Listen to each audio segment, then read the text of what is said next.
Guys, the beard here. Winter prep, marathon beard. What do you guys think? Like? Can I get a like if you like the beard? Can I get a dislike if you don't like the beard? Thumb down. Guys, it's Cameron here with Emerson House Buyers. Every week, I try to give you guys value in the form of tactics, strategies, things that you can shave years off of your learning curve, things to improve your performance in the game of real estate. And again, don't know everything, guys. I know what's worked for me. I know what's allowed me to build up a substantial portfolio in a little over a year. And I want to share with you guys things that were helpful to me and things that I think I could have done better. And so you guys don't have to repeat those same mistakes. Learn from my mistakes. Don't go through it. You won't bump your head as many times, and maybe you'll still have some hair up here. I don't know. So what am I doing this week? What are we talking about? This week, we're going to talk about why I got started. So had another video about the story of how I got started, but really, why did I get started? What compelled me to get into real estate? And I think always being anchored to your why. I believe I had another video a while ago about your why and what have you, but I know I had one about goals. So go back there and look at goals. Goals are hugely important. But guys, your why on why you're doing things. When things get tough, things get hard, always come back and anchor to your why. It makes things so much better. When I was putting out bandit signs at 3:30 in the morning, and it's freezing cold or it's raining, I'm running around, I'm dragging signs out of my car. It's miserable, and there's people who are giving you the finger or messing with you or saying things that you could really just strangle them over, but I didn't. You go back to your why. Why am I doing this? What am I doing? So what compelled me to get into real estate? Well, I looked at stocks, and I'll tell this. Most of you probably heard this story, but I looked at stocks. I traded. I bought stocks for over a decade, and I thought, well, I can trade options. That might be more lucrative. Made a lot of money, then lost a lot more. I looked at my job. I thought, man, I got a great job, a Fortune 500 company, making good money. Man, I'll be set. Well, starting doing the math and watching people who get laid off. Doesn't matter if you're a good employee. So your job is kind of up in the air. And I thought about what I wanted to create, what I wanted to do, and how I can multiply my time. Because the poor, if you guys have read Rich Dad Poor Dad, you'll understand this. The rich don't work for money. If you haven't read it, please read the book. It's a great read. Just about a lot about mindset. Where was I? So the rich don't work for money. So what can I do to multiply myself? What can I do? What's something that makes sense? What's something that's tangible that I can put my hands on and see that, if the value of a stock goes down, if the value of your paper goes down, then, and you sell it, it's done. I mean, it's down. But if the value of my house goes down, I didn't lose some of my house. If the housing market crashes 50%, I didn't lose half of my house. All my house is still there. I'm still getting a $1,000 rent check. Maybe it sits vacant for a month or two. Maybe I got to drop the rents down. But I have control over my property, unlike a stock where I can't add any value to it. So stocks were kind of out. I still invest in stocks. Don't get me wrong. It's a great game. But because it's so liquid. But for wealth creation, the real wealthy people who got millions and millions of dollars, or I'll just say $1 million plus, those are the ones who invest in the stock market and actually make money. Below $1 million, really under 5,000, you probably want to get in the market and start playing around and figuring some things out. But you can't create things. You can't add value. You're not going to call up Procter & Gamble or ExxonMobil or whoever company you got stock in, Apple, and say, hey guys, the stock price is down, why don't we try this or that? They're not gonna, it's ludicrous. But you can add value. You can put, hey, I'm gonna put a new paint job in my house, $2,000, paint the house, it'll rent for $1,200 a month. Well, fantastic. I just added $100 a month to my rent. I'll make that back in 2 years. Fantastic. So there's value add things. And it just made sense to me. Guys, when you make an investment, unlike stocks, bonds, some of these other, options and things like that. It just made sense. The people need a place to live.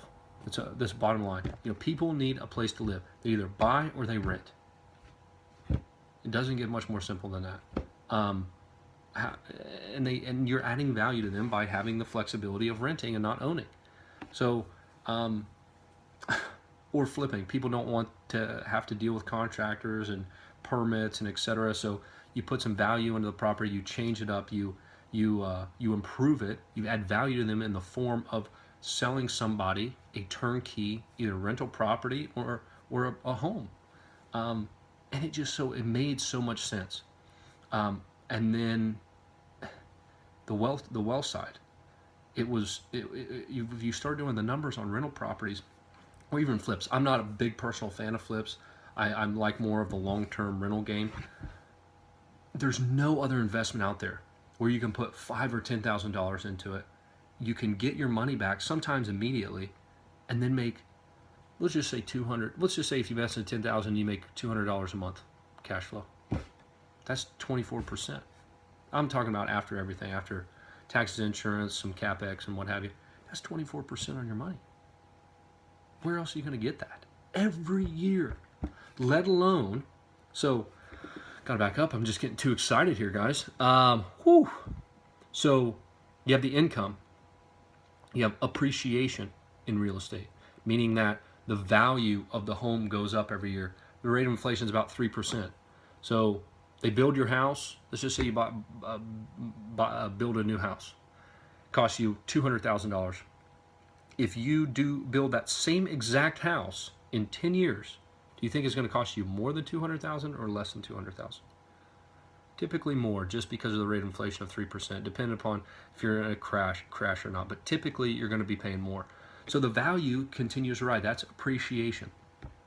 So income from the rents, appreciation, depreciation or tax benefits. Holy Moses, guys.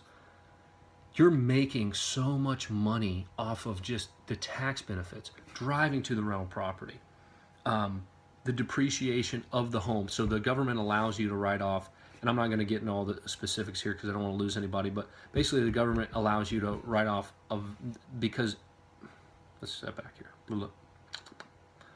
The government thinks that your house is deteriorating every year. So the government allows you, just like any piece of equipment or anything else you buy, the government allows you to depreciate so much per year. So if you own a $275,000 house, they will allow you to depreciate that over 27 and a half years. Got to be rental properties. This can't be your personal or primary residence. Excuse me, it can't be your primary residence. So that's $10,000 a year you get to write off. Straight off it can be off your W-2 job. So $10,000 a year. So if you make $10,000 in income, and you get to write off $10,000, you get taxed on $0. Holy Moses. That's like making, $14,000 or $15,000.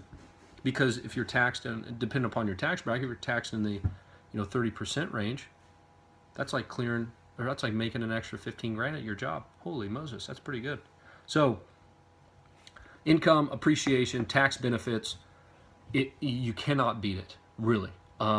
When you do the math. Now, I say that I'm big into the rental game.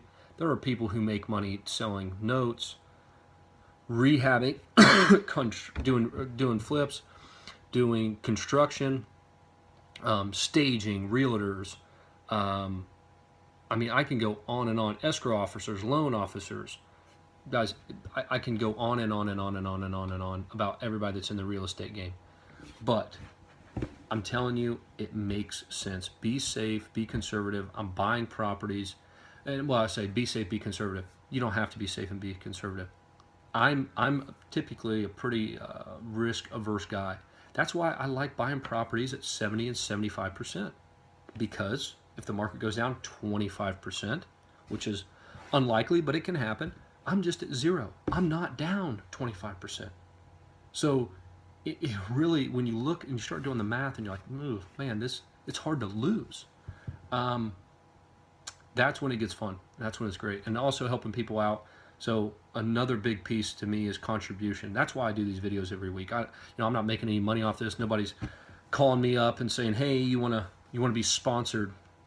I'm doing this to give value back to you guys and help you guys out. And in another form of contribution, I'm helping the sellers. So the people that I'm typically dealing with need to sell. And I know I do a great job. I do the best I can. I don't know about the next person coming down the road. I don't know.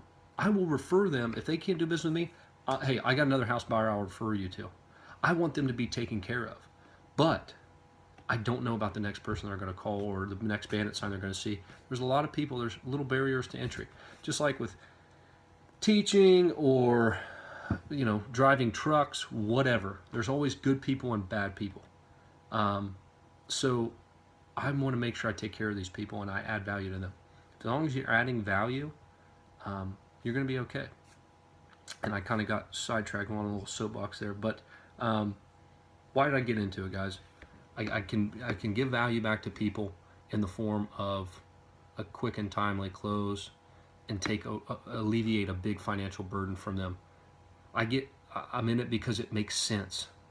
I'm in it for the long-term generational and family wealth that real estate is really unmatched. There's not many other things that you can do.